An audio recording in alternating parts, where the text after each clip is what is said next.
all of you, just some housekeeping notes here. If you can mute yourself, please do so. If not, I'll just mute you all. And you can put stuff in chat. I'm going to be watching the chat as and Ryan are giving their ideas and tips and their expertise. So with us today, and sharing with us today are Ryan White. Ryan is from our NOCO office, Fort Collins, Nick Peens from Westminster, and Amanda DeVito from Nevada. All just really great realtors who, beyond, and you can tell because they're on this with us, are more than willing to actually share and give some of their ideas that could help you, especially in the market today with all these gajillion multiple offers. And we've done this very, very easy form because it is Zoom and sometimes it makes it a little bit easier. So we didn't talk about essentially who was going to go first. So I'm going to name Ryan. Ryan, want to give a little bit about yourself and kind of go into some thoughts that you have about how you make your offers strong. Sure. All right. Right out of the gates. Okay. I'm Ryan White. I'm with RE/MAX Alliance here in Fort Collins, the Boardwalk office. I typically try to do most of my stuff up here in Northern Colorado, kind of all over the area. A little bit about me. I've been in the industry for 5 years, been at RE/MAX the whole entire time. And, you know, just because I'm on here doesn't mean that all my offers get accepted. So I want to just put that out there. I was really hoping to go into this Zoom meeting this morning. Good news saying I just got an offer accepted, but I just got the email and it didn't. So these are just good ideas, I would say, that we can use. Another one is always make sure you talk to your managing broker if you are a little unsure of how some of these things can work. But yeah, I'll kind of just dive in on the notes that I took on how to make your offer stand out.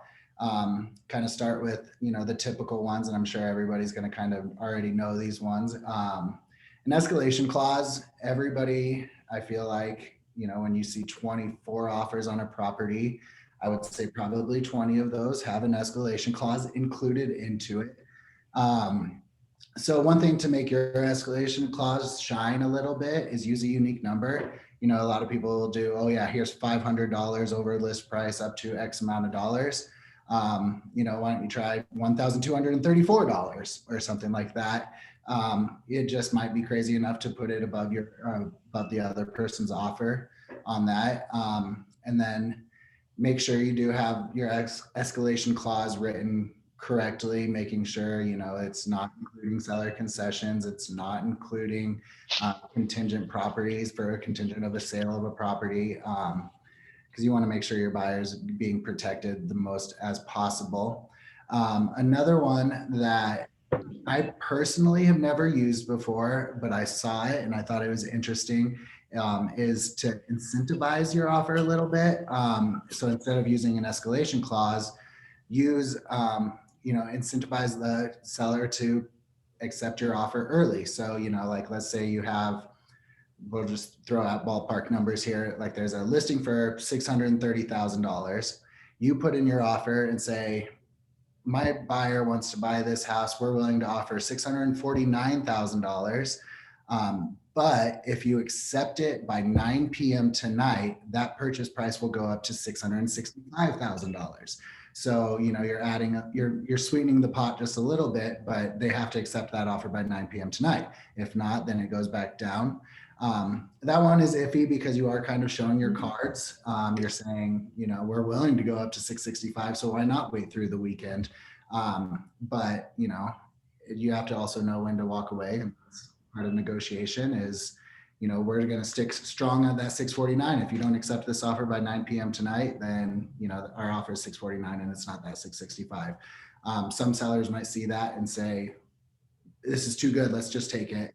And so that's one way that you can possibly, you know, incentivize and get your offer accepted without it going through the weekend, without it going through the showings and stuff like that. That one helps if you are one of the first showings and one of the first offers on the property as well. You want to do that on Sunday evening when they've already accepted or gotten all the offers throughout the weekend. Earnest money, offer a higher earnest money amount. Instead of if the earnest money is $5,000, maybe say, we're willing to put our earnest money down at $10,000. It just shows that your buyer has a little bit more skin in the game and that they really want that house. You can have your earnest money go hard after a certain date. You could say, once we get past inspection, earnest money is hard. That really helps out if you are kind of waiving your appraisals and stuff like that and willing to throw in your appraisal gaps on there, or your buyers are. Another one with the contract that I really like, and I think shows a lot of value as long as the listing agent can present it correctly. Cover your seller's closing costs. The typical ones, section 8.1.2, have the buyer select the title insurance company. Section 15.2, have the buyer pay all the closing service fees instead of, one half by buyer, one half by seller. 15.3, have them pay for the status letter and the record change fees on the HOA.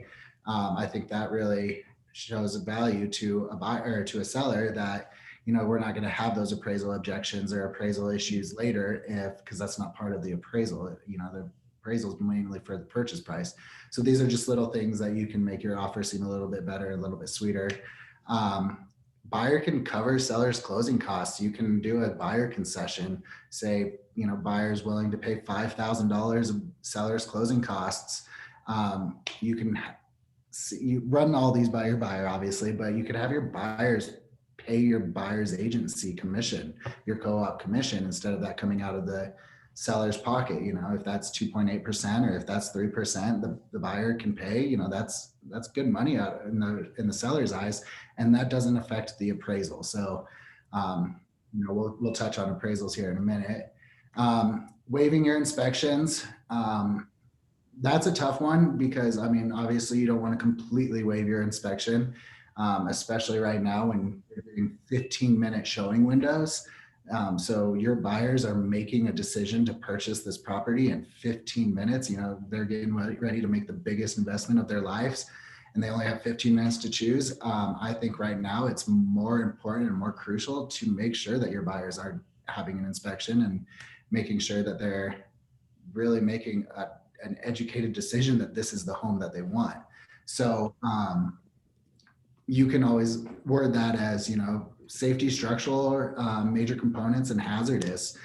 Those are the big ticket items. Your buyer doesn't want to go in and say, I'm going to waive inspection after seeing the property for 15 minutes and then finding out that, the seller didn't replace the roof when they took an insurance claim. And now your buyer's stuck with a $20,000 roof that's not going to be able to be insured because, the roof was damaged before they purchased the property.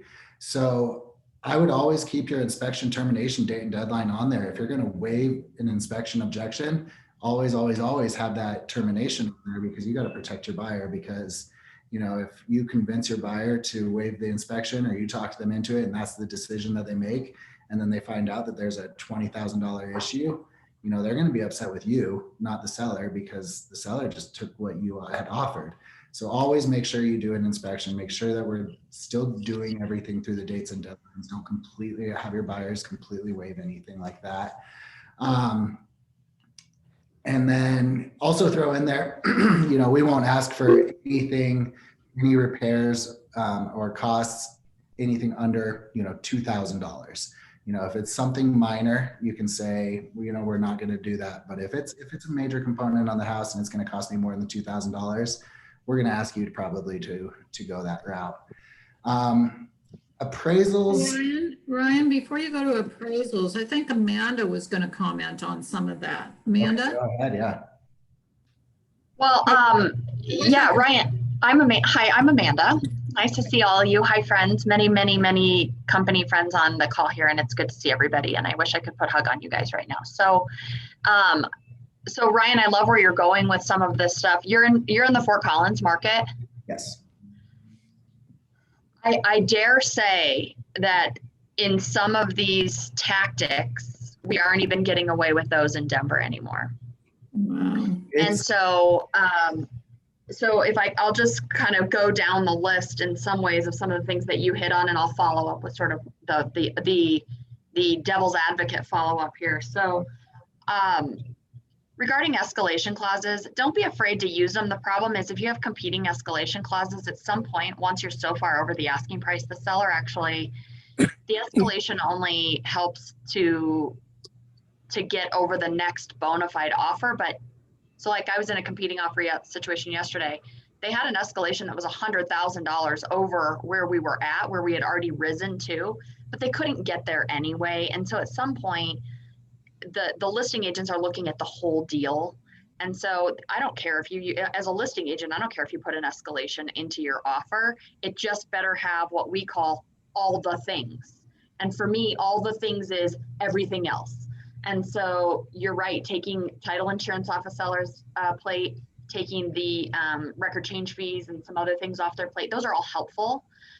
You were talking about earnest money. Another strategy is actually to make a portion of the earnest money. So we are doubling and in some cases tripling the earnest money. So if they're asking for 5, we're putting up 15, and we're putting 5 hard at the time of acceptance, not at the time of inspection, right away. So, you know, that's another strategy that you can deploy, is to say, we'll put, even if it's, let's say your buyer's like, I can't stand to lose any money, I need every penny to compete. Even $1,000 in a lower price point could be enough to add a term that somebody else is just unwilling to add. So you talked about escalations, you talked about earnest money, you talk about early acceptance offers. I can tell you, as sure as I sit in this chair in this market right now, that wool can't be pulled over this Italian's eyes. So I am not going to accept an offer early because you want me to take an early acceptance. However, I am looking for clues, and I think Ryan probably is too. I'm looking for people with kids, people with pets, people who are still living in their houses, people who are tenant occupied. Those folks are inconvenienced by a throng of showings. They are more likely to take an early acceptance offer. So and it's not $1,000. It's not even $5,000. It's a sick amount of money to take them off the market. If I have a client that has kids and dogs in their house and they have 100 showings through the weekend, you better make me a sick offer to get them off the market, because they've gone through, you have to remember, you guys, we're retail brokers. We work in a retail environment. If they wanted a wholesale deal, or if they wanted an iBuyer deal, they probably wouldn't have called us to begin with. So these people, our sellers, many sellers, have gone through great lengths to ready the house. That includes everybody. Even if the property is vacant, they've gone through great lengths to ready the house.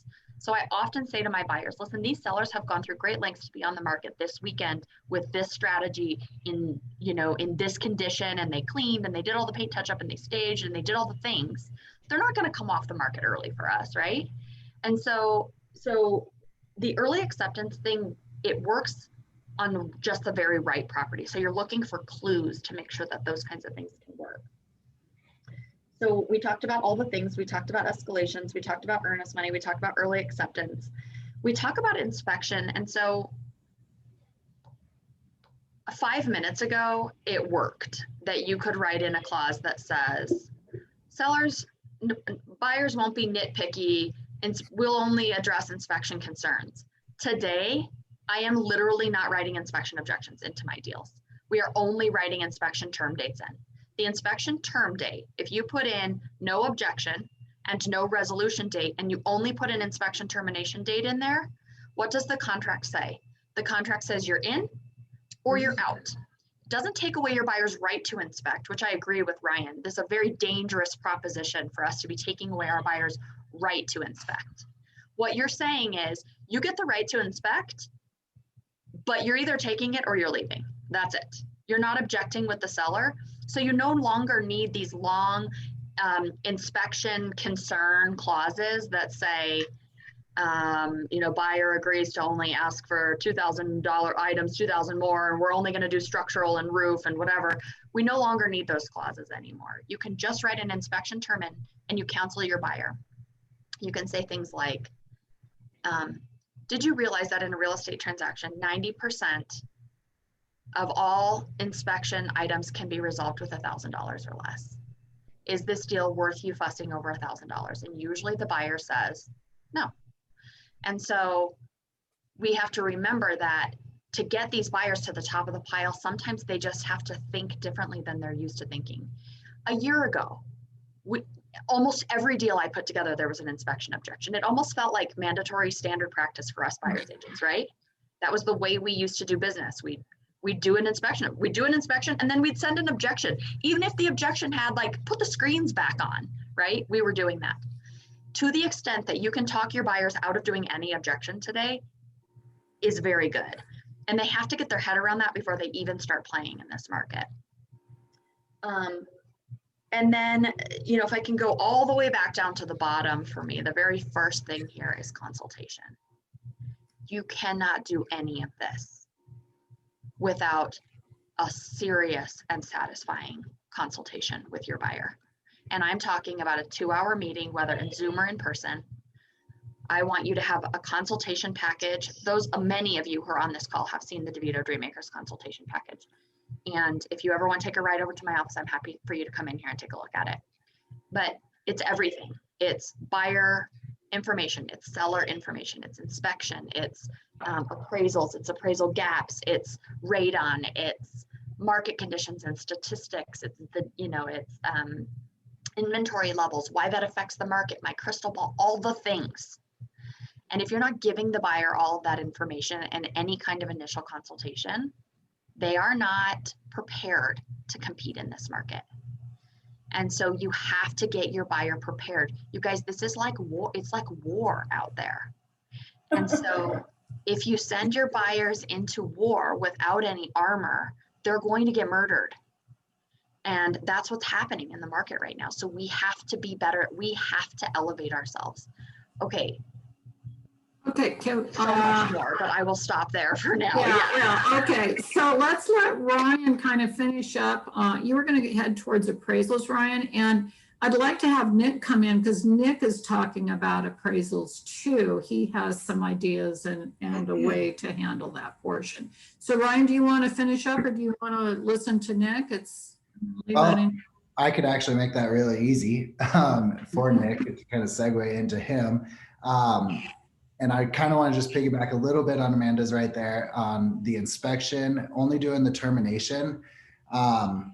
Once you get under contract, now I'm not saying this will always work, but if you get to the point where your buyer's ready to terminate, you know, before you send that termination over, let the other agent know, hey, I'm getting ready to terminate, because sometimes the seller in their head have already moved. They've already looked at the closing date and they're ready to go on it. And if they say, okay, well, if it's something little where it's like, oh, it's $1,000 insurance deductible in order to or replace the roof, I'm willing to pay that just to keep the deal going. So don't always think that that just means termination. Sometimes you can keep that deal together. But then on appraisals, the only thing I have is talk to your lenders to see if they have appraisal waivers. You know, your consultation is right. You need to educate your buyers as much as possible because you don't want it to fall back on you where your buyers are like, well, you didn't tell me this is how it was going to be. But the one thing that I really want to just chime in on the appraisal is when you write an offer, you know, the listing agent has done their work. They've come up with this purchase price. They did their CMA. They worked really hard, and you're just going to come in and, you know, blow it out of the water by $30,000.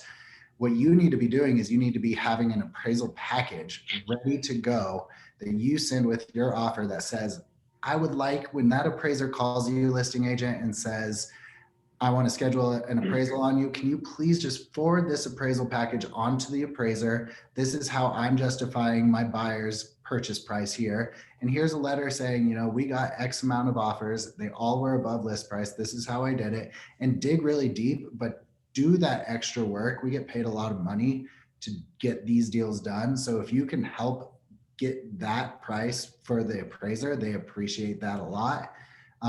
But, you know, I'm going to let Nick take it. Yeah, I think that tees up Nick pretty easily here. So Mr. Nick and Amanda, everybody wants your buyer consultation package. So just a heads up, chick. Nick? Okay.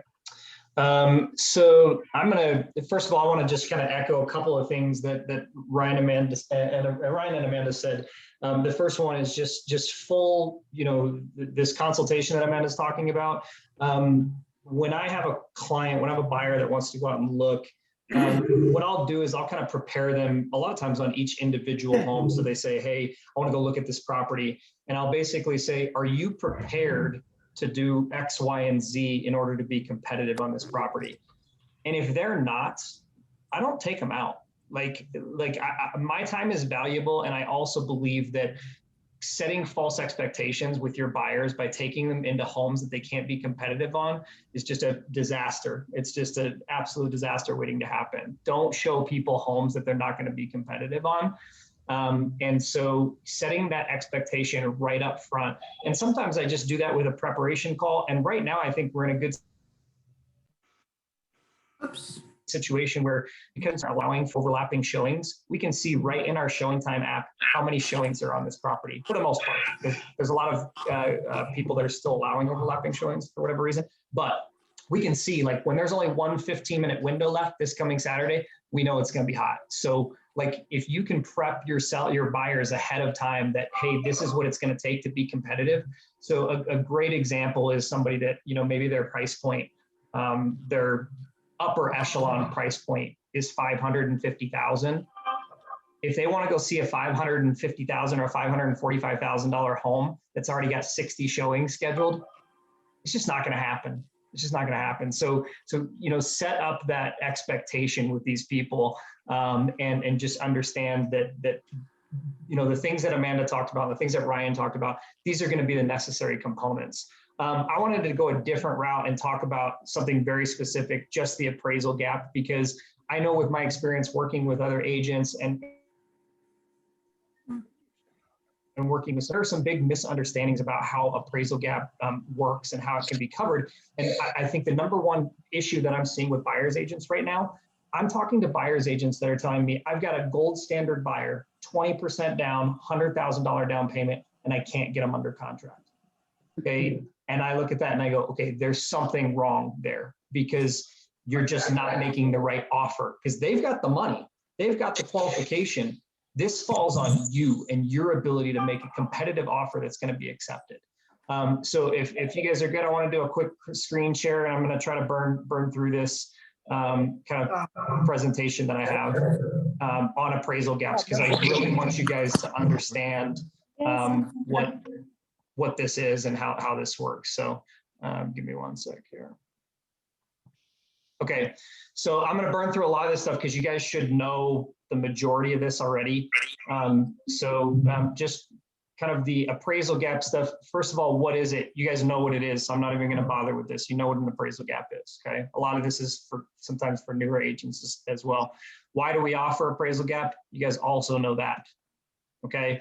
I'm going to read this example because we're going to use it, but 123 Main Street is listed at 400,000. There's currently multiple offers on the property. The highest is currently at 435. You pull some comparables, you believe that it's going to be difficult for appraiser to find support over 400,000. So in this case, you're talking to your client, you're saying strong, maybe be at 440, plus all the other stuff that Ryan and Amanda talked about. Right now, we're just talking about appraisal gap, okay? And you should be prepared to accompany your offer with appraisal gap, and you would suggest an offer price of 440, okay? So we know what our verbiage looks like. There's standard verbiage in the contract to buy and sell. You can also just kind of do something in the event that the property doesn't appraise, okay, and commit to paying X amount of dollars over appraised value, okay? So the next thing is to understand what the idea is, who can use this. So first of all, how do the buyers pay for the appraisal gap? So this is where it gets tricky. There's this like huge misconception. And if you as an agent believe this, you need to be better educated, and you need to be able to educate or have your lender educate your clients on how this works. But there's this misunderstanding that a $40,000 gap means that the client has to come up with another $40,000 out of pocket. And that's just not true. Okay, so this is what's limiting these well-qualified buyers. So when we're looking at people that have a 20% down payment, and you're not putting $40,000 or $50,000 in gap on that $40,000 or $50,000, you know, over list price offer, you're making a grave error, because a $40,000 over list price offer with 15 in gap just is not going to be sufficient. Okay, so let me explain kind of quickly how this works. So first of all, my full disclosure, I'm not a lender. For those of you that know me, I know the financial side really well. Okay, and I think it's really important, and I know that this is where my clients find value in me. So if you're not like that and you don't like to address those financial sides, make sure you find a good lender. And I'm going to plug my guy because I think he's fantastic, and he's out of our own office with Home Mortgage Alliance. Aaron Turkey is a fantastic lender who understands this stuff. You need to understand these strategies, and if you're not good enough to explain them to your client, that's okay. Send them over to a lender, but make sure your lender understands the strategies that I'm about to show you. Okay, so who can this strategy help? Well, first of all, if your buyer's already got a maxed out DTI, and there is some wiggle room around this, but for sake of this, if they're maxed out on their DTI, you can't really. Buyers using a minimum down payment like 3%, 3.5%, or 0 VA, this isn't going to work either. But anybody else, 5%, 10%, 15, 20% down, this will work. Okay. So how does it work? How do we limit the out-of-pocket costs? So this is the strategy that it shows you how to overcome big gaps. Okay. So here's your scenario. You've got 123 Main Street listed for 400. Buyer wants to offer 440,000 and include full gap coverage. Okay. Buyers are going to use a conventional loan, and they're currently putting 20% down. So right now they are prepared, as they write their offer for 440, to do an $88,000 down payment. Okay, which makes the loan amount 352. Okay, we don't believe that the property will appraise for 440. Okay, or honestly, even if we do, sellers still want to see the gap. That's the big issue here, right? We tell our buyers, hey, we're pretty confident. There's some comps that support this. I think we can get this to appraise, but it doesn't matter. The seller wants that protection. Okay, so those are the facts that we start with. So how do we convince our buyers to make it such a strong offer? Because a lot of times these buyers look at this and they say, hey, 40,000 in gap means that they increase their liability or their cash out of pocket to 128 grand. And that's just not true. Okay, so there's two ways that we're going to save that out of pocket cost. The first way is we show them the increased monthly payment that it would cost to finance the gap amount. Okay, so let's say your client offers 440 for a $400,000 house and 40,000 in gap. In the event that it does appraise low, let's say all the way down at this price, your clients are still on the hook to pay 440. So here's what you do. The client will still pay $88,000 out of pocket. Okay, that won't change. They're still going to have a loan amount as 352. That won't change. That means their PITI costs do not change, and their down payment or their cash out of pocket does not change. The only thing that changes is the loan to value here. So the down payment amount on the loan doesn't change. The payment on the monthly doesn't change. The only thing that changes here is now you have MI. They're no longer 20% down buyers. They've now decreased their loan amount, their down payment in the eye of the lenders, okay, to 48,000. That down payment amount is a 12% down payment. Okay, so now you've got MI because you're no longer 20% down. In this particular strategy, and these numbers are correct because I talked to a lender about a hypothetical scenario. Okay, in this scenario, the MI would cost about 90 to 100 bucks a month to finance that extra 40K. Okay, so if they said, you know what, we don't have any extra money out of pocket above and beyond our 40 grand or I'm sorry, our 88 grand, we can finance it for 90 to 100 bucks a month if your DTI allows for it. Okay, so your end game here is the client covered $40,000 in gap by paying the same amount of out-of-pocket costs. Okay, and they financed 40K in gap at 90 to 100 bucks a month. Okay, so you have a second option here. Your second option is that the client can actually take that PMI and they can buy it out up front, so that there's no increase in monthly cost, no payment of MI. And in this particular example, the buyout cost of that MI of 90 to 100 bucks a month by dropping to 12% is 4,500 to 5,000 bucks. So you literally just covered $40,000 in gap insurance for that seller for $5,000. This is how you work gap, and this is how you finance gap, and this is how you offer $60, $70, $80,000 worth of gap for literally 10% of what you're offering. Okay, it is so important to understand this to overcome that concern of how am I going to afford this gap? Okay, so I have a little worksheet that I'm happy to share with you guys. It's a little, I call it an appraisal gap action plan, and it tells you how to figure out like how much gap can I ask or can I look for? How much gap can I offer? And how do I explain to my clients, or how do I have my lender explain to the clients? But again, you shouldn't have to. You should be able to talk to your lender and call them up and say, hey, what's going to happen if we offer this type of gap? What is it going to cost to pay it off? Presentation to you guys. I wanted to kind of shorten it up for this, but there's a lot of good information in here. So figure out the client's DTI. If the client needs to finance the entire gap amount, how much is the MI going to be? And what is the upfront buyout cost? Those are the questions that you should be asking your lender. So when you're getting ready to put together an offer, you should put together a conference call with your lender and say, hey, we'd like to run a couple hypothetical scenarios with you to know what the true cost of this is going to be to my client. Okay, so I'm going to let you guys look at this stuff. This is just how to figure out how much gap somebody can afford. We can talk about that. And then just some of the arguments that I hear from clients as far as like, well, you know, I won't have as much equity in the property if I'm only putting 12% down. They just have to remember that this is based on a subjective appraisal from one single person that the lender is basing their number on. We have to understand that we are in a free market. Free market determines value, not subjective opinion. Not Ryan's CMA, and certainly not that appraiser. The lender has to use that number. But if they say, well, I have less equity in my property, then no, you don't. If you put your property right back on the market tomorrow, it would sell for $440 again, full equity there. Okay, they just have to understand that concept. Okay, so and then the people that I don't hear this much anymore, which is good, but I don't want to pay more than the property is worth. Again, it's just a subjective, you know, ideology of what their property is worth coming from one individual. So, so that's it from me. I will, I'll send this this presentation to Kim, and she can send it out with questions.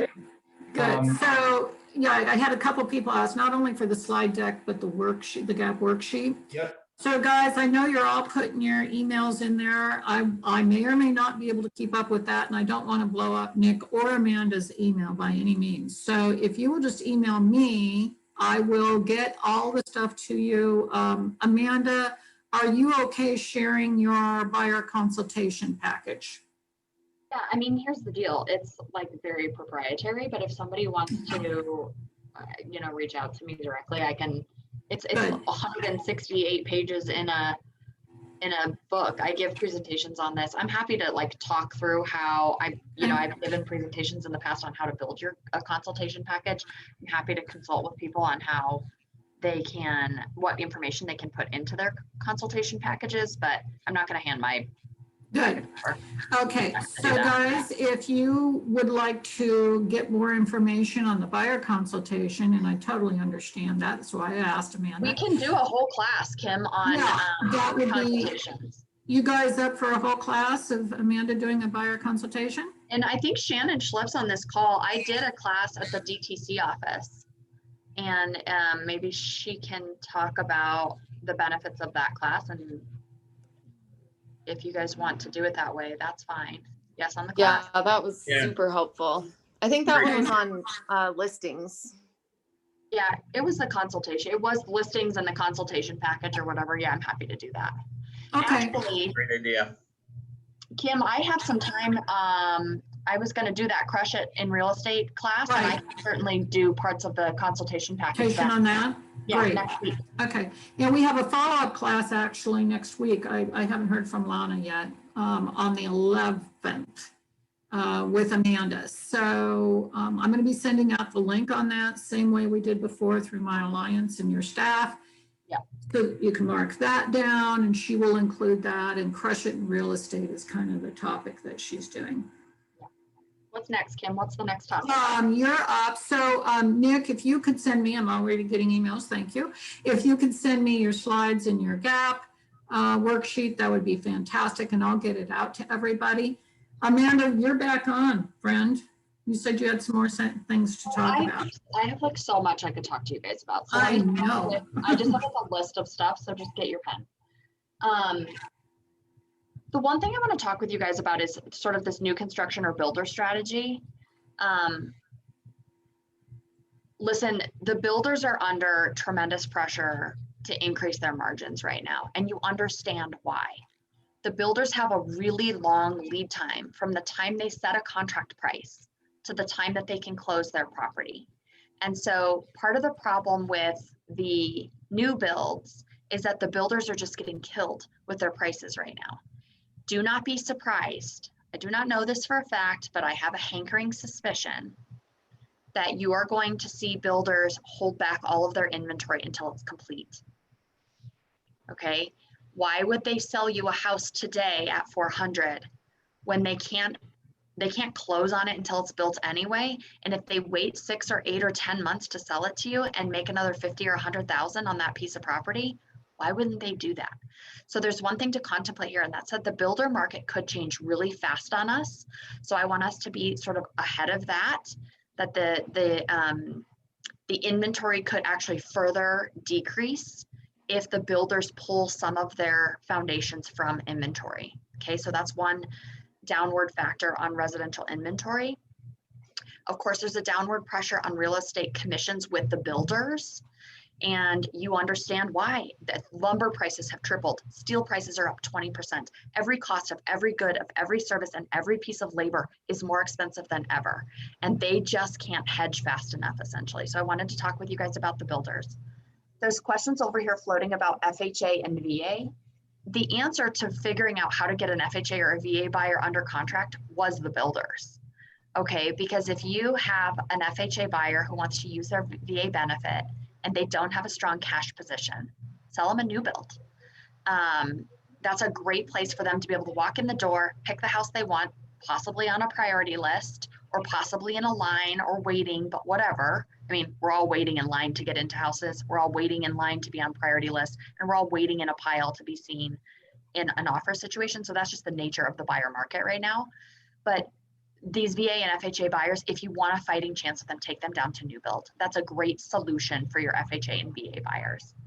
I want to talk to you really quickly about wholesalers and the cash environment right now in the market. There are companies out there called Knock and Homeward and Homelight and Accept Inc. And these companies they make your buyers essentially look like a cash buyer on paper. I have friends in the industry who are successfully using these products and getting deals done. Fortunately, I haven't had to resort to that quite yet. And there is a way that they do them, but essentially the way they do it is they make themselves a lender. So the lenders basically get the loan in the end. So they make the buyer look like a cash buyer up front. They travel the deal along with a loan in place, and then they originate the loan the same day they cash fund the deal. And so they're essentially fronting the cash for a qualified buyer to look like a cash buyer on paper, but it's a financed deal. Now, this isn't a hidden contingency because they truly are going to fund the deal with cash at the time of closing. So the problem is last week I emailed Accept Inc. and they are out of money. So they no longer have the funds. Their money is tied up. So now they have all the buyers who want to use their product to make them look like a cash buyer and then originate a loan in the end. They need to wait for some of their capital to free up. But they're not rich like some of these other companies. You know, go ahead. Guys, please make sure you're muted. Yeah, okay, unless it's a question, in which case, you know, I'm happy Yes, to yeah. But just put the questions in the sidebar. I am seeing them. So anyway, that was just my bit on wholesalers and cash and the builders and some of that other stuff. I know there's lots of questions around that. So if you want to, I can punt here, maybe back to Ryan if you want to go there, or we can kind of keep talking about this, whatever you want to do. Sure. Yeah, I can piggyback on the new construction. That's kind of where my bread and butter is. I represent a little local builder here in Northern Colorado. Yes, builders are pulling back. They're not doing it because they don't want the sales. I mean, obviously we have an inventory shortage and that's what's happening, but you're right. Lumber prices are skyrocketing right now. You know, it's overnight, you know, your OSB is going up 600%. Your lumber packs, by the time you contract on a dirt start, by the time the builder orders that lumber pack, it's 45 days out. Where are those prices going to be in 45 days? Who knows? Builders aren't in the business to lose money, to lose their profit. And so with just the craziness, every time they turn around, I feel like there is a new price increase on something. I mean, everything, steel, petroleum based, shingles. I mean, everything is going up right now.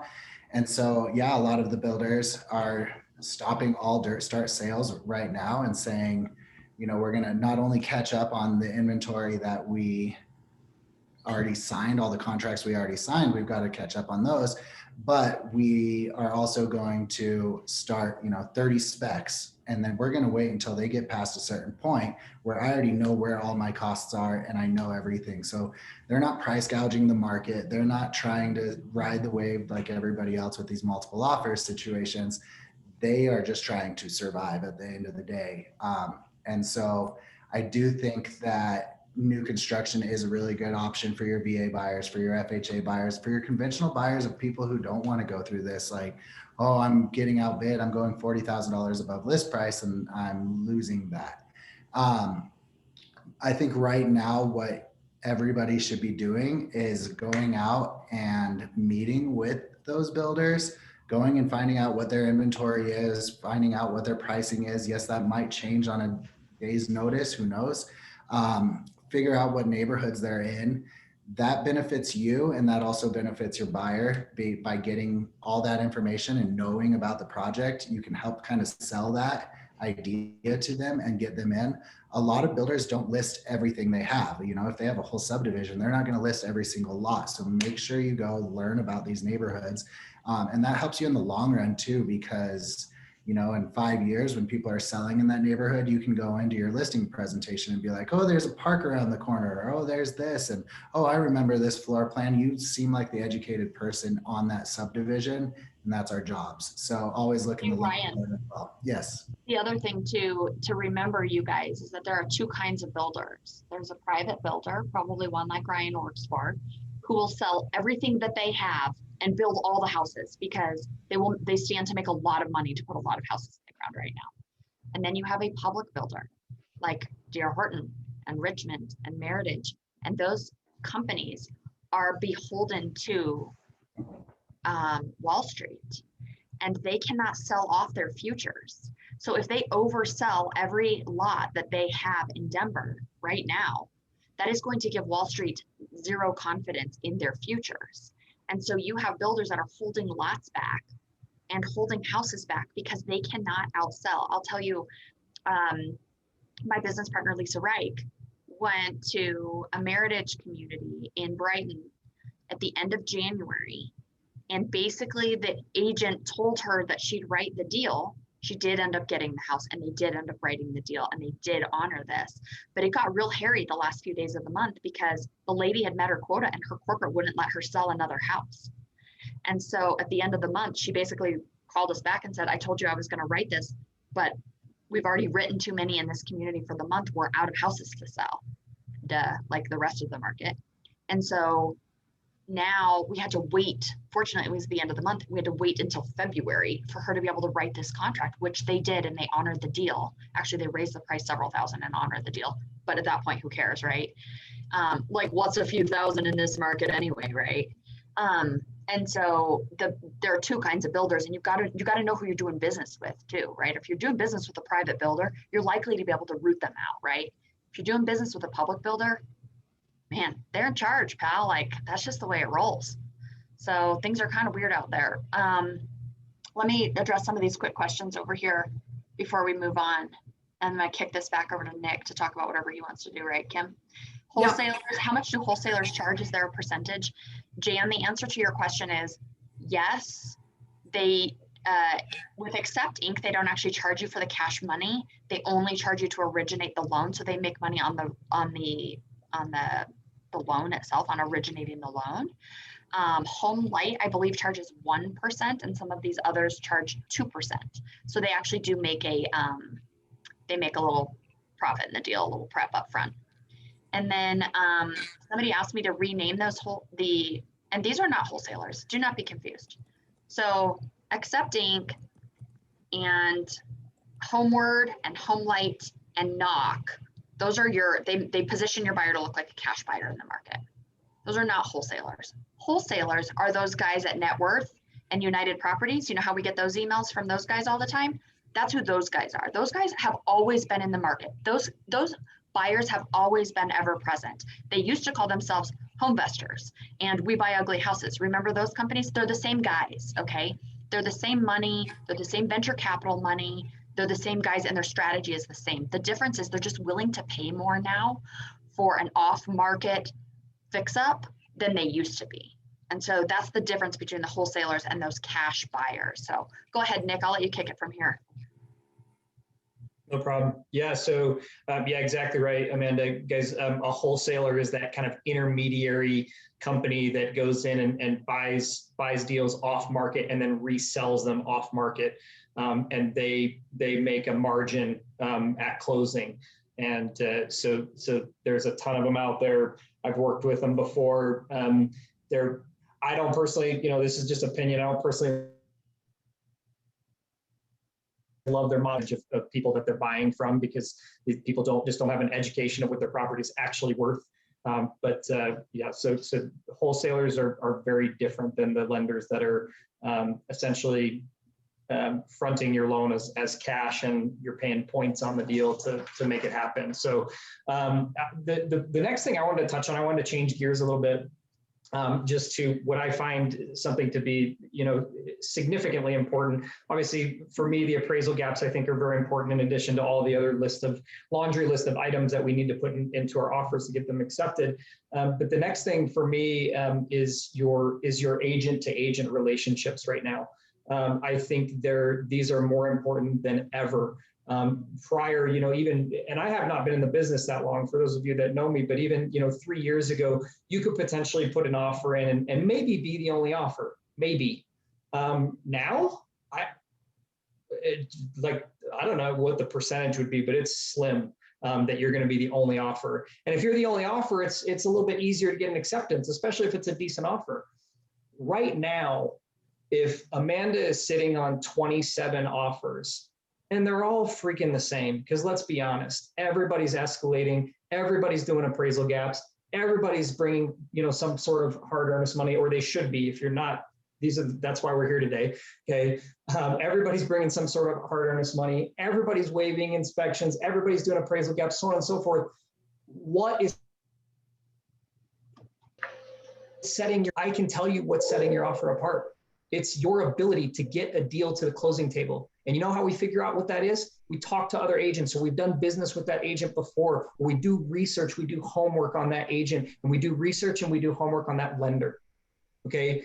Right now, the relationship that you create with the other agent is just as important, and probably, in my opinion, more important than almost anything else that you're doing. I still receive offers without a phone call or even any type of contact, including a text message from an agent. That absolutely blows my mind, that anybody could be in this industry and submit an offer without contact to the listing agent. That is I'm speechless. I can't understand how that is even a thing. Okay. The relationship that you have the relationships that you create right now in this room today, as you look around and you see people, okay, matter.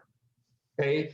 The relationship that you create with people 2 minutes before, here's a great example. Josh Herod, I see in the room today. I don't know who that is, but I can guarantee you that if I've got a client that's really interested in one of Josh's listings that we're going to go through and see on Saturday, he's going to get a phone call or text message from me today. I'm going to introduce myself. Hey, Josh, I want to let you know I took a look at your listing that you have. I'm going to see it this Saturday. I want to just kind of reach out and touch base with you. I've got a client that's really interested in it. And I can tell you, I got a deal under contract a couple weeks ago that I feel pretty proud of myself about the way that I did it. I researched the heck out of the listing agent. I went onto his website. I went onto his Facebook page. I went onto everything. I found out that he's a car guy. Okay. I like cars too. So what did I do? I just started a personal conversation with him after I started the business conversation with him. So I said, hey, just want to let you know I'm looking at your listing, or we're really interested in your listing or whatever. By the way, I took a look at your website. You got a great website. I see you're a car guy. We should go grab some coffee sometime and talk cars. Okay. That relationship that I built with that agent, I'm sure is the reason he called me on Saturday night and was like, hey, we've got another offer that has got you bested. Are you interested in coming back? Okay, that is why that guy called me, because I built a good relationship with him. I sent him pictures of my car. He sent me pictures of his car. Like, we had this conversation back and forth on a personal level. Your relationships right now matter. And I'm telling you, anything that you do and everything that you do in terms of your relationship with other agents make a big difference. Okay, for those of you that have listings that have 26 offers, and you accept one and you don't send out an email to everybody else, even just a blanket email from Showing Time that says, hey, thank you guys so much for your offer. We had 26 competitive offers. This is ultimately what got us there. Large appraisal gap, significantly over value. I know that this is a stressful time for you and your buyers, but thank you so much for your interest in my property. That makes a huge difference. I'm telling you, when I don't get an offer accepted and I have to go back to my buyer and tell them why $50,000 with full gap and an appraisal and an inspection waiver and hard earnest money didn't win the deal, they want to know why. Talk to other agents. Talk to other agents. Create relationships. Create them right now while you're not doing deals, and create them while you're doing deals. Because that right now is what's going to get you deals under contract. Because people want to work with me. Because I fight hard to get deals accepted. I know Amanda's the same way. She fights to get her deals accepted. She builds relationships. And when somebody terminates contract on me, I understand that it's part of the business. I'm upset. I'm frustrated. I got to call my seller and go, hey, we got to go back on the market. But I never blow out that buyer's agent, ever. Even if I really believe that it was done in malice, or I never do it, because I'm never willing to risk my reputation, okay, over being upset and blowing out another agent, okay? Plus, I don't want an agent ever to be afraid to call me and say, hey, here's what's going on, because I guarantee whatever it is, we can work it out. We can figure something out. We will get the deal done, okay? Guys, look for reasons to create relationships with other agents right now, because that matters right now. So the next piece of this is transparency, Nick. And what you're talking about is, somebody just chimed in and said the listing agent doesn't want to be contacted. Okay, well, let's all just agree they're a dick, okay? If the listing agent doesn't want to be contacted, we can all just agree they're a dick. Okay, and if you're that dick, quit being a dick. So that's one thing. And that is no way to do this business. And that is the kind of stuff Nick's going to remember in his elephant brain. He's going to be like, I got that agent locked up right here. They're not playing nice in this sandbox. And the sandbox is so small, 52,000 licensed real estate people in the state. And that number's going down hard and fast. And and Nick's elephant brain is going to remember all of it. What I was going to talk about is transparency. Transparency is my term for the listing agent's desire or ability to share what they're going to share with you. Please know that if a listing agent is telling Nick they've got a deal for $50,000 over the asking price, they probably are telling everybody they have a deal for $50,000 over the asking price. And I think there are two kinds of listing agents. They're the kind of listing agents who don't want you to call them. They don't want you to bother them. They just want you to go hustle your ass off all weekend long and do the deal. And then they're going to sit down with their seller and they're just going to lazily pick the best looking offer with no rapport, with no call into the lender, with no exercise in fiduciary to their client. And those people are fine. They're out there. They exist in the market. They always did, actually. Or there's agents with transparency, and they're going to be saying to you, I got an email on Sunday. I showed a house on Friday. I got an email on Sunday, and it was on the market for $875. The email came from the agent on Sunday and said, if you're not going to submit for more than $950, don't bother. And it's sort of, at first you're kind of like, how could she? But then I was like, oh, actually, I think she probably saved like 25 people a lot of time. And so in some ways, we have to remember that, like, People are going to do it in their own way. And if we can do it in a way that saves us all a little bit of time and money, and you can be transparent about some aspects of the transaction that are in your seller's best interest, we should be doing that right now. Okay, there's one other thing I want to talk to Nick about here, because I see him on my big jumbo screen. Yeah, don't forget Ryan out there. I know, Ryan, hop in. Ryan, I can see all three of you, so. Well, that's awesome. Yeah, so that's whatever. I'll table that for now, or keep going if you guys want to talk about Let me just make one addition to that, and then I'm going to kick it to Ryan. So guys, what Amanda just said is so true. I'm telling you right now, when you guys get 26 offers on your listing, that's not good. Your seller, it's great to go on Facebook and be like, I got 26 offers for $900,000 over this price. That's fine, great. You just made it very stressful for your sellers because you have to present each and every one of those offers. Okay, you have to sit down and create a spreadsheet of 26 offers and put them side by side. And that is awful work for you guys to do. Just talk to your sellers and say, hey, look, I like to be transparent with the buyer's agents that call in. Here's the provision in our listing agreement that talks about that. If you would please let me discuss that information, it's in your best interest because I'm going to negotiate the heck out of your deal and I'm going to get you top dollar, top provisions, best, everything you could possibly want. Sell your home for the most amount of money in the least amount of time with the least amount of inconvenience, right? That's our jobs. I need transparency in order to do that.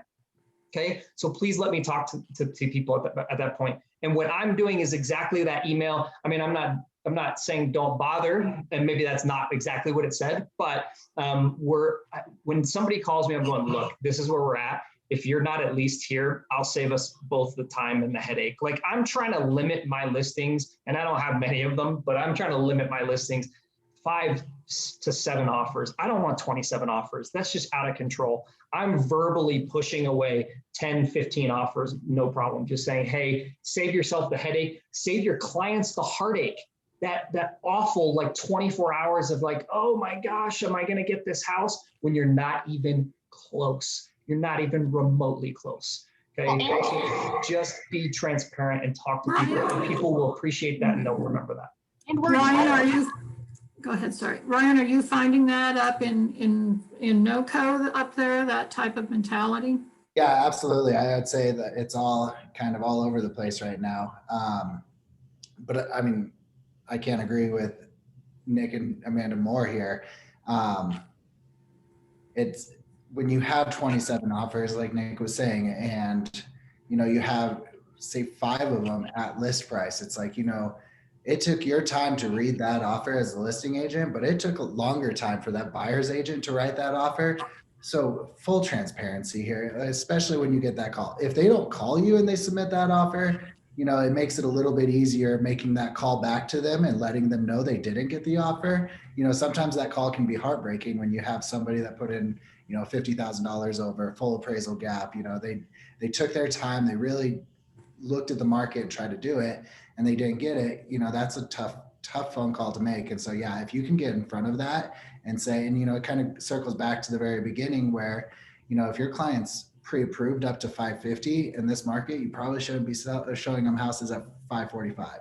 Or, maybe if it's been on the market for 2 weeks, go in and show it. But, if it's that first weekend, our time is very valuable right now. And you need to make sure that, full transparency to your clients, to the other agent, to everybody. You just want to make sure that you're getting that point across that.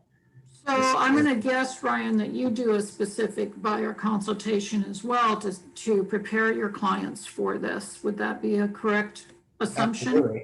Absolutely. I think buyers and sellers right now need to know. Sometimes sellers will look at the purchase price and not look at anything else on the contract. And so you need to be able to do a very good consultation with both the buyers and the sellers to let them know there's many moving parts of every contract.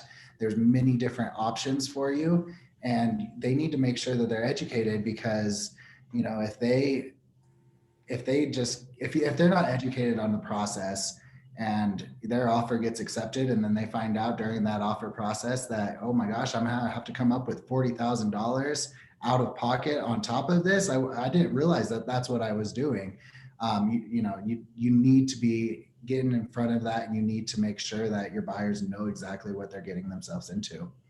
So yeah, I would say at least minimum 1 hour consultation. I don't know when the last time I did a listing appointment or a buyer's appointment that didn't last longer than an hour and a half. For sure, definitely. Hey, Kim, the other thing I was going to talk about is this concept of listing earlier in the week. Real estate agents are notorious for working all week and working all night and then working all weekend. And I don't know about you, but we're sort of self-inflicting these wounds. And I propose that we start listing houses on Tuesdays or Wednesdays and start getting these deals buttoned up a little bit earlier in the week and save ourselves here, because the buyers are gonna buy. There's 1,729 single family homes for sale in Greater Denver. And there is 1,300 condos for sale. I think it's actually less than that, 1,066 maybe as of yesterday. So there's literally nothing to buy. So my point is, why do we have to be listing properties on Thursday? Do we have to be doing this to ourselves and then working all weekend and answering? I used to tell my clients, I get paid a full fee for service to carry your listing for 10 months and keep your flyer box filled. I no longer get paid to keep your flyer box filled for 10 months. I get paid to answer 150 calls on a Saturday. And so what I'd like to propose is that we all work as an industry to move that listing date forward. I hear people say, but my buyer works. Your buyer can take a day off. Your buyer can take every Thursday afternoon off until they can find a house, and they can walk them with their sweet selves into their employer and say, I don't know if you've seen the real estate market out there, but it's really hard. And I'm going to need to leave here at 4 o'clock every Thursday to buy a house. And I think employers are flexible enough in some cases. Now, if they work a retail job or whatever, that's not going to work. But you can still show houses. But listen, summer's coming. The days are getting longer. You can show houses at 6 o'clock. And so I think that we as an industry have to stop self-inflicting our own wounds and move those listing dates up a little. And we're eager to try it here at my team. Now, I will tell you, it takes a process shift for somebody like me. We get rooted in the same process. But I have to just decide I want to move the process forward a little bit. And I'm challenging each of you to do that too. The buyers will look at houses on Wednesdays and Thursdays. And you can have this deal buttoned up by Friday at 5 and go to happy hour. See, wouldn't everybody, well, I'm a high I, so I would love to get to happy hour. Yeah. First of all, I love that. And just in the chat here, Cindy Flores says, work smarter, not harder. And those of you who have been to my classes before, like that, I live on that. Like, if I can do 30 buy sides in a year and keep it under 100 showings, like, and that's legit. Like, I know a lot of people, I do that because I work with a lot of investors. So one showing, one deal. It's a lot worse now that the market's getting worse, but I mean, that's work smart, work smarter, not harder. And then also David, I don't know which David made this point, but that's a fantastic point. You got to remember, for every home that goes on the market, or I'm sorry, every home that goes under contract over the weekend, there's probably 20 times that in buyers that got offers that weren't accepted, and they are hot to trot, and they are ready to put all their cards on the table and be like, what is it going to take to get this house? And prior, even a year ago, I would have told my sellers, hey, let's list on Thursday because we don't want to miss that weekend crowd. Now, Amanda's exactly right. You're not going to miss that weekend crowd because they understand the market, and they're going to take an hour off of work. They're going to use their lunch break to go see the property. So she's exactly right. And you're going to get really, you're going to get really aggressive offers regardless at this point. Greg says he tried it 2 months ago. I would venture to say, and maybe Amanda or Ryan or whoever can correct me if I'm wrong, I think our market is significantly different than it was 2 months ago. Like, the market is moving that fast right now. Like, I used to see, like, and especially as an investor myself, like, I have certain neighborhoods where I'm like, okay, I can buy a house there for 300 and it's good, and it's a good rental property or whatever. I was having to overcome the fact last year in a hot market that I was like, man, I can't get anything. Like, I have to pay $350 for one of those houses now. Now, those same neighborhoods that last summer I was complaining that were $350 are now $400. The market is moving 1 to 1.5% in appreciation per month, guys. Like, this is Our market is moving so quickly right now, and we didn't see any relief over the winter like we normally do. That little dip that we see, it was non-existent. It just did not happen. January and February were awful months to be buyers this year. Awful months. Okay, so anyway, I wanted to touch on that, and I want to again kind of change gears and talk a little bit about, because I know I get this question a lot. Guys, I just talked to you about these massive appraisal gaps and how to get deals accepted with massive appraisal gaps. I want to talk to you guys about how to get people under contract that are minimum down payment, DPA, need $3,000 in seller's concessions, because I get them under contract, and I'm going to tell you how, and I'm going to give you my secret, and I hope it doesn't ruin it, because there's not much there. But this is what I've done, and I have done it enough now to see that it works, and I believe in it. And I'm like, this is the way you deal with these buyers right now. We all know that those buyers that need $2,000 in concessions just to close, they can't offer any of the stuff that we just talked about, right? I guess they could offer like inspection waivers and things like that. But outside of that, they can't afford to pay closing costs, the seller's closing costs, because they need the seller to pay for theirs in addition to paying for the selling closing costs. So here's what I do. Those people, full transparency with those people is I set them up and give them an understanding of what the market's looking like.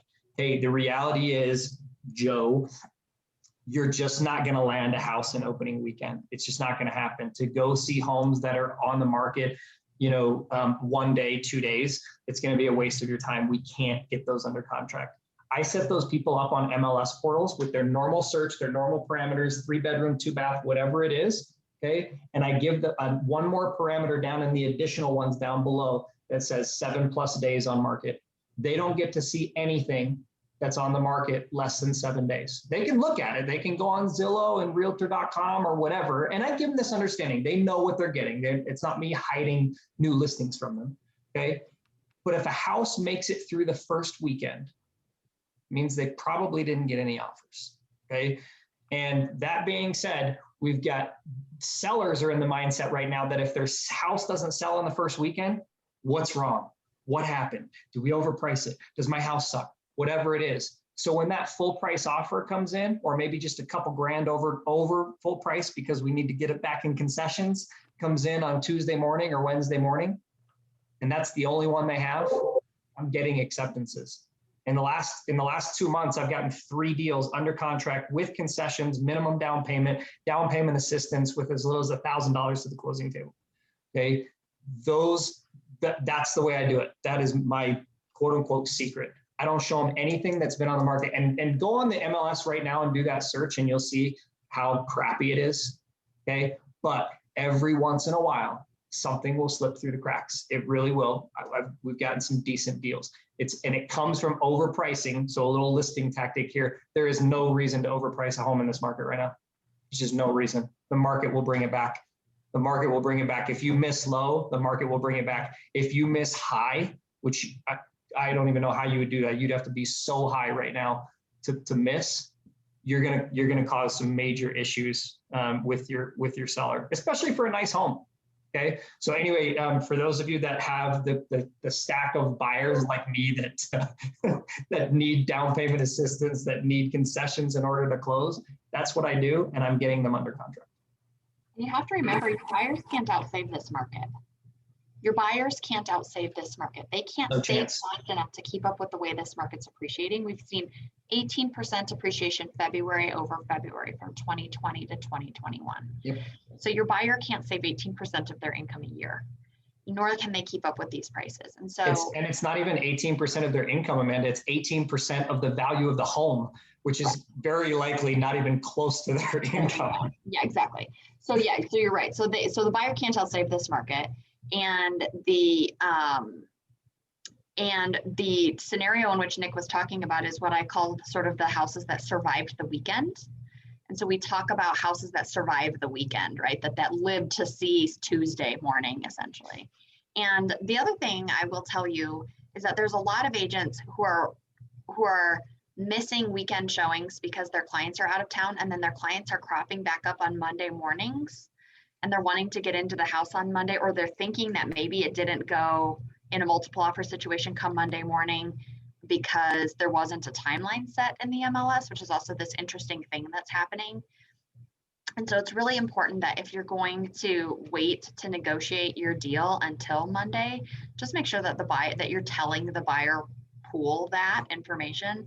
And you can do this by, even sending a notification out, sellers in receipt of multiple offers, and we'll be reviewing all offers with the seller today at noon. Then you're not getting these people who think the house survived the market, flooding your phone on Monday morning thinking they can slip in. The other thing I want to tell you is that I did a deal yesterday with a very, very conscientious broker, and she received several calls Monday morning saying, we were out of town, we couldn't get in, can we slip in now? And she said, no, the showings have been shut down, the seller is negotiating with 4 offers, and she wouldn't let people back in. And I think in some ways that was the right thing to do for the buyers who had performed over the weekend and had played by the rules. Bill Shell, my managing broker up here at the Arvada office, and I were talking this morning, and he said there's people out there that are breaking the rules. And I don't know, just don't be one of those people. It's just not a good place to be in the market. One of those rules is the clear cooperation rule. And that is, if you list a house and you are not allowing showings until Friday at 9 a.m., that means you can't allow showings until Friday at 9 a.m. You cannot be letting people in, even well-intended agents. See, they think like Nick and I are pals, and he and I are buddies from high school, and so we're going to do a deal together, so I'm going to let him in early. This is a bad practice, a very dangerous practice for us brokers, so don't do it. So what you can do is you can say, Nick, I'll help you get to the top of the pile, pal. That's an okay conversation. That is transparency with your seller's permission. Okay, you show the house on Saturday with the rest of the throng of people who go over there, and then you call me and we talk cars, and then we figure out how to get you to the top of the pile. That's happening like crazy in this market. And that's all reputation, basically. That's all reputation. Ryan, do you have any magic sauce any additional magic sauce you want to share? What Nick and Amanda are saying obviously is pretty spot on. There is crazy situations out there. I showed a house last weekend. It was a beautiful house. It was priced correctly. It survived the weekend, and I wrote a standard contract at full list price. Didn't throw in any buyers pay this or sellers pay that, or any buyers will pay this instead of the sellers. It was a standard contract, and it got accepted. It was mind blowing to me. And while I was writing it, it was like, man, I didn't even put a single additional provision in this contract. I can't remember the last time that happened. So don't necessarily write off everything that you can't do it. Even in this crazy market, I know in Denver, it's probably a little bit different, but it was one of those houses that survived the weekend, and my buyer was just like, yeah, let's roll with it. The second thing that we haven't touched base on yet, and a lot of agents and a lot of buyers, I think, are kind of afraid to do it, but backup offers are actually kind of getting accepted right now. Always have an out on your backup offer for your buyer if they do decide to write on another property. Say they made it through the weekend, their offer didn't get accepted, but they were the second closest one. Tell that buyer, let's put you in backup position, because I have been seeing lately, especially with 15-minute showing windows, buyers are getting really aggressive. They're coming in, they're seeing the house for 15 minutes. They love it. Their first impression was amazing on it. They put in a big offer, appraisal gaps, everything, the fireworks. It's a beautiful offer. The seller accepts it, and then they sleep on it. And then they wake up after the seller accepts it and they say, you know what, I did a little bit of research and I don't like that neighborhood, or I don't really like that house. I don't want to be in a 2-story. I really want a ranch. I kind of just jumped to it because I felt like I had to.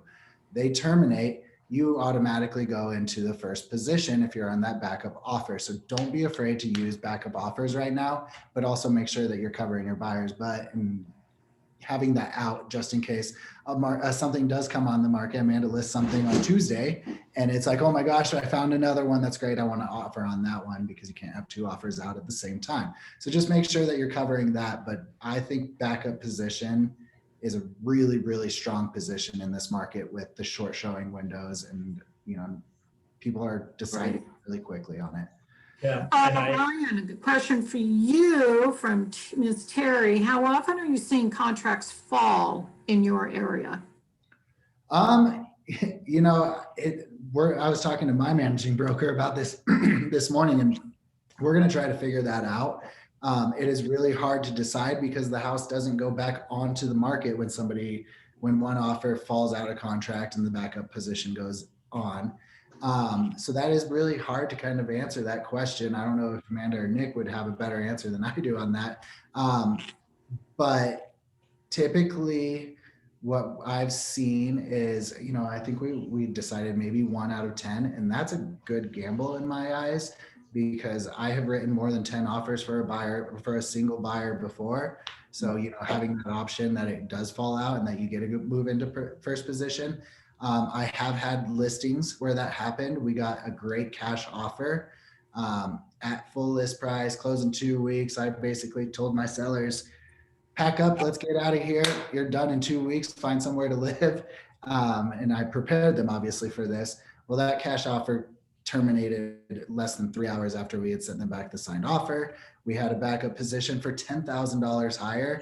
They moved straight into into position. It gave my buyers a little bit more time. They didn't have to, or my sellers a little bit more time, and they didn't have to figure out where to move in 2 weeks and how to get there. So I don't have an exact number, and I'm hoping that we can get that figured out. It is, like I said, kind of a little bit more difficult with the backup position because that just stays under contract in the MLS. So to get those exact statistics, I would be interested in Nick know. So I'll kind of add to that. So absolutely, I agree with Ryan. I think we're seeing more backups now than ever get accepted or back on the markets because people are just throwing all their eggs into the let me get this house basket, and then having that little bit of that buyer's remorse, that cold feet. I think we're seeing a lot of that. And even just a quick look at the MLS right now, the last 7 days, at least in RE Colorado. Last 7 days, we've got 820 new listings, and we've got 160 back on the markets. That's pretty significant, especially considering there's a big bunch of those that actually didn't go back on the market. They went straight to backup. So add another half again as much. We're talking about, if you use those numbers right there, that's 20%, 25% of homes falling out of contract in some way, shape, or form. So I completely agree. I just this morning got a quote unquote backup. It was a verbal backup offer accepted. And again, I credit that not to because we didn't actually submit an actual backup. We just said, we were a strong offer up front, but because of the relationship that I built with that other agent during the process, and when we didn't get our offer accepted, instead of getting upset, hey, thanks so much for the opportunity. Wish you the best of luck with your listing. If anything happens, please give us a call. Okay. And that agent I met in a mastermind class just like this. Okay. He gave me a call last night and he said, hey, our deal fell through. Does your client still want the property? I can't tell you what a relief that is to be able to resubmit or write a contract where you have no competition. It's amazing to just be like, yeah, what are you guys looking for? Are you good with our original offer? And they go, yeah, just bring that over and we'll get it accepted. And I'm like, oh, I can call my buyer and say what was fun to be able to be able to say to them prior, which was, hey, do you want this house? It's this. If you offer this, you're going to get it. We don't have those conversations anymore. And so that is really true. And I think we're seeing I think 10% is low. I really do. I think 10% is low about for the amount of deals that are failing in one way, shape, or form. As far as I wanted to answer real quick, somebody had a question in the chat. What are your thoughts on a listing agent saying no escalation clauses? Thank you. I was getting to that. Yeah, we see a lot of agents that put those. I'll just give you my kind of thought on that. And this is strictly opinion. Amanda may be like, hey, and Ryan may be like, you don't know what you're talking about. But I have two thoughts on that. One, if the listing agent says no escalation clauses, I'm not going to put an escalation clause in. I just told you guys, building relationships are important. If a listing agent tells you, hey, we need to close the last day of March, and you put an April 1st closing date, I got 26 other offers. I don't need to counter yours. Okay, listen to I literally call a listing agent, goes and say, what do you want? What does your seller want? I'll put it in the contract. What do you want to get this deal accepted? If they put no escalation clauses, don't give an escalation clause. There's no better way to piss off an agent than do exactly what they told you not to do. Okay. On the other side, on the listing side, I kind of get it in this market. In general, I don't mind escalation clauses. I as a listing agent, I'm like, bring them. If you want to do an escalation clause, that's fine. In this market, again, we struggle because we see competing escalation clauses, and we're seeing escalation clauses with no cap. And that's where things get dangerous, right? Because you just kind of go back and forth, and there's a point where you go, this doesn't even make sense. So anyway, I don't mind them as a listing agent, but very much so if you see something in the listing, in the broker remarks that say no escalation clauses, don't put an escalation clause. Okay. In all of my listings, I add a supplement to my listing that says, here are my suggestions for the offer that you're about to write me. Okay, this is what I'm looking for. This is what we're looking for, you know, these dates, or if there's anything specific, here are the seller's names, here are and if that stuff comes back, like if I put in the listing, if I say, transfer of deed will be by special warranty only, and you write me a general warranty deed, even though we all know it's really not that big of a deal, I'm just kind of pissed off that you didn't follow the directions that I asked. Okay, so that's kind of the biggest thing that I'm looking at. So compliance with your other brokers, again, this relationship matters more than anything. They say no escalation clauses, don't write an escalation clause. So a couple of things on that. Anna put, if you can't do an escalation clause, how do you compete? And that kind of dovetails with another thought too. In today's market, is an escalation clause really that great of a tool? Does it matter in this market because everybody's using an escalation clause? So Ryan, you want to tee that off first and then hand it to Nick and then Amanda? Yeah, I'll go quickly. It's pretty simple, guys. I try to avoid escalation clauses if I can, because the reality is at this point, you just got to go to your buyer and go, what are you willing to pay for this property? What is your top dollar? And the way I explain it to my buyers, because some buyers, especially new buyers, they don't know the answer to that question. So I tell them, okay, let's say the property's $350,000. I go, if you offered $375,000 and you got beat by an offer that was $376 and that one got accepted, would you be upset? If they say yes, then I say, then $375 is not your best offer. How about $380? If you get beat by $381, are you going to be upset? And they say, yeah, then $380 is not your top offer. Keep going until you find that number where they go, honestly, if I put an offer at $390 and I got beat by $391, I'd be okay with that, because at that point, and I go, there's your number. That's where you're okay with. That's the number. Okay. So figure out, ask them what they're willing to lose the property at, what number they can lose the property at. That's how we kind of know. And then you don't need an escalation clause. Just offer it straight up and be done with it, because otherwise your escalation clause is probably going to get used anyway. There's no deals in this market. So coming in at 325 with an escalation to 350, thinking that you're going to get a deal at 325, it's just not going to happen, because a good listing agent, they're going to get that thing bid up anyway. They're going to use that full transparency to be like, hey, we've got offers and escalations all the way up to the mid 300s, better come strong. And I'm going to activate your escalation anyway. So guys, you know, just be strong right off the bat. And I'll agree with that, with the full transparency of a listing agent.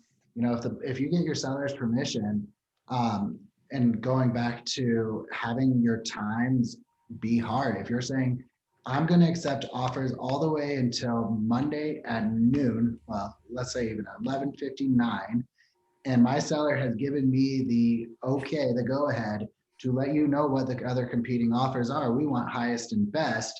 Your escalation clause isn't going to do anything, because if you give me an escalation clause up to, you know, 476, you know, with $500 out there, and my seller says, you know, let everybody know, tell everybody what those offers are, even the people who have already submitted if they want to redo their offer.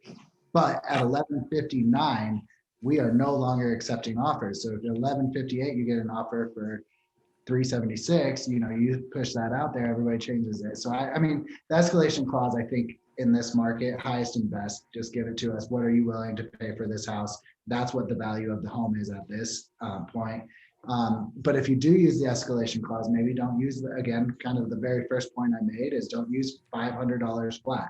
Go above that, go, you know, try to go a little bit crazy. If you're going to use the escalation clause, do 1,234, but 5,000. I think he meant to say 5,000. 5,000. Go high, but again, figure out what your top dollar is. Figure out what you're willing to pay for it, and just go for that in this market because that's probably what's going to happen. Okay, guys. Amanda, go ahead. Sorry. I'd like to leave you all with two things. The first is, it is our job to be in control of this process for the benefit of the buyer. So slow the process down for them in the places where you can. So in the beginning, you can slow the process down. At the time of consultation, you can slow the process down. Showings are fast, offers are fast, negotiations are fast. Those things feel a little out of control for some personality types and some styles. So it is our job to control the process where we can control the process. And remember to go slow and to be thoughtful and to counsel and counsel and counsel your clients like crazy in this market. So that's one tip I just wanted to leave you with. The other thing I wanted to leave you with is I'm a Viral Workman coaching client. And one of the things we talk about with Workman is called daily success habits. And this is the habits that you have to form to be successful in your day-to-day activities. And I want to leave my RE/MAX Alliance peers with this tip. You need to be pursuing your database. You need to be calling them. You need to be the source of information. You have to be participating in daily success habits, things like making your calls, prospecting, handwriting notes, sending out your newsletter or your notepads or your pop-bys or whatever it is that you do consistently, because the clients don't understand. People who are not engaged in the real estate process today do not understand what's going on in the market, and they need you, their real estate professional, to be reaching out to them in a meaningful way, engaging in your daily success habits to pass this information on to them. So be in control and do the things that you know generate business that are success habits for you. So that is my tip of the day, and that is how I leave you. Well, you're not going to leave me yet. You think you're leaving me. So I put in the notes, guys, in the chat. I put my email time for Amanda's presentation next week. You're going to be seeing more info on that. But the one thing for these three folks, who I'm so grateful for your wisdom and your sharing, guys, and I know the one thing about all three of you is that you had at least one takeaway. Nick, what was your takeaway? Awesome. I was going to share it anyway. It's my closing thought. My closing thought is something that I learned today, guys. I want you guys to really think. I took a couple of notes. First of all, guys, we always have to learn. Everybody is learning. I hope Amanda learned something today. My goal in RE/MAX Alliance is to teach Amanda DeVito something, right? Because I went to one of her classes as a brand new agent, and I was like, holy cow, she slays and she's so smart. And I was like, that's what I want to do, and that's what I want to be. And I can tell you right now, I feel pretty good about my ability to get offers accepted. But my takeaway from today is I know why I'm still losing deals, because there's a reason that the DeVito team does as many deals as they do every year. I thought I was really smart, doubling Earnest money, making it go hard after inspection. You're losing to Amanda DeVito because she's tripling Earnest money and making a third of that or part of it or 1,000 of it or 10,000 of it go hard at contract. Guys, I'm not doing that. And now I know why potentially I'm losing deals, that I'm not getting full transparency from those agents. Guys, as good as we think our offers are, okay, and I know that I feel like I'm in the top 10% or top 5% of every time I submit an offer, the ones who are down in those bottom 10% have no idea what's going on in this market. They have no understanding of what's going on right now. A full price offer in opening weekend with like a 24-hour turnaround time, like by Friday night, is laughable. Guys, don't embarrass yourselves with offers like that. Have better conversations with your clients, have better conversations with the listing agents. Understand that there are people out there in this really difficult market, like Amanda, that are still going to do triple-digit closings this year. Okay, because they're so good at getting deals accepted, because they're tripling earnest money with making a portion of it going hard. They're waiving inspection objection completely. Okay, they're still inspecting, obviously that's due diligence, but they're waiving them completely. They're picking up title insurance. They're literally laying down everything for the sellers. That's why I'm still losing. That's what I learned. Thanks, Dick. Ryan, what's your one takeaway? My big takeaway on this is the appraisal gap. I'm just blown away on how well Nick explained that. I mean, I've always pitched that to the buyers. I've gotten buyers that just jump on board. They trust me and they say, okay, yeah, we've got that extra money. We want the house. We're willing to do the appraisal gap. But how he explained, you know, how everything, yeah, your buyout at the end of the day, it's not $40,000. Your buyout for your PMI is actually only $4,500. Now that I could explain that to a buyer, I guarantee I'm probably going to get more buyers going to be more willing to cover that. And how he said, you know, it's the appraised value is one person's opinion of what the value of the home is. When you're competing against, you know, 20 other offers and they're all going 20,000 plus over, I would trust those 20 other people that say that this house is worth $20,000 more than the one appraisal person. And so I think my biggest takeaway from this whole class is how Nick was able to explain exactly how to explain that to a buyer and make them understand. Terrific. Amanda. One more thing. Yes, Ryan, I'm sorry. Finish up here. When you call your listing agent and you tell them that you're going to be submitting an offer and you discuss, you ask them, what does the seller want to see in it? When you send the offer, make bullet points of exactly what is in your offer, because sometimes the listing agent doesn't see that, and sometimes they don't see the value in it either. And so if you can say, hey, I thank you for chatting with me today. This house fits my clients perfectly. In their offer, some of the bullet points you will see is here, and say purchase price of this, escalation clause up to this, buyer will select title insurance company, and really play it out so that when that listing agent is presenting the offer, they can just look at your email and say, boom, boom, boom, boom, boom. This is exactly what is on this offer. I've seen emails so many times where it's like offer for 5326 13th Street. And then it just says, please see attached, confirm receipt.